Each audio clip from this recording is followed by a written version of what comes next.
священном для мусульман-шиитов городе Кербела в центральной части Ирака на праздник Арбаин собрались миллионы паломников. Они посещают здесь мечеть имама Хусейна, внука пророка Мухаммеда, в день памяти его мученической смерти. Арбаин проводится ежегодно на 40-й день после очередной годовщины битвы при Кербеле в VII веке, когда имам Хусейн был убит.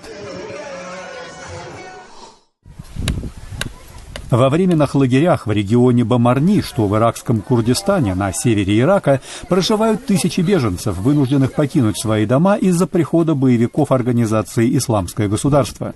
Большинство беженцев из региона Синджар, занятого боевиками летом этого года. Под их контроль перешли в целом обширные территории на севере и западе Ирака, что вынудило сотни тысяч местных жителей покинуть родные места. В Грузии десятки журналистов и активистов-правозащитников провели перед зданием посольства Азербайджана в Тбилиси акцию в поддержку арестованной азербайджанской журналистки Хадиджи Исмаиловой.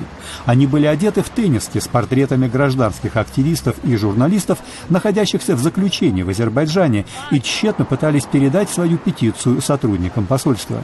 Исмаилова, которая является корреспондентом «Радио Свобода», «Радио Свободная Европа», была задержана 5 декабря по обвинению в якобы подстрекательстве человека к самоубийству.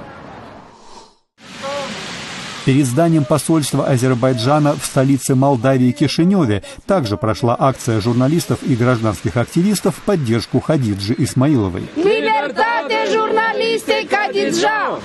За последние месяцы в Азербайджане были осуждены сразу несколько журналистов и активистов, как считают в правозащитных организациях, по ложным или сфабрикованным обвинениям. В городе Карачи в Пакистане представители националистических организаций синдхов провели акцию в Международный день прав человека, чтобы потребовать защиты для своих активистов, многие из которых стали жертвами похищений и были убиты. Протестующие заявили, что ежегодно в Пакистане пропадают тысячи людей. Подобную акцию провели и представители националистических организаций Белуджей в городе Кветта.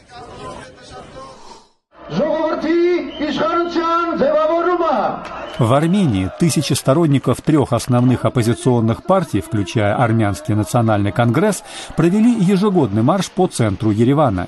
Он совпал по времени с Международным днем прав человека.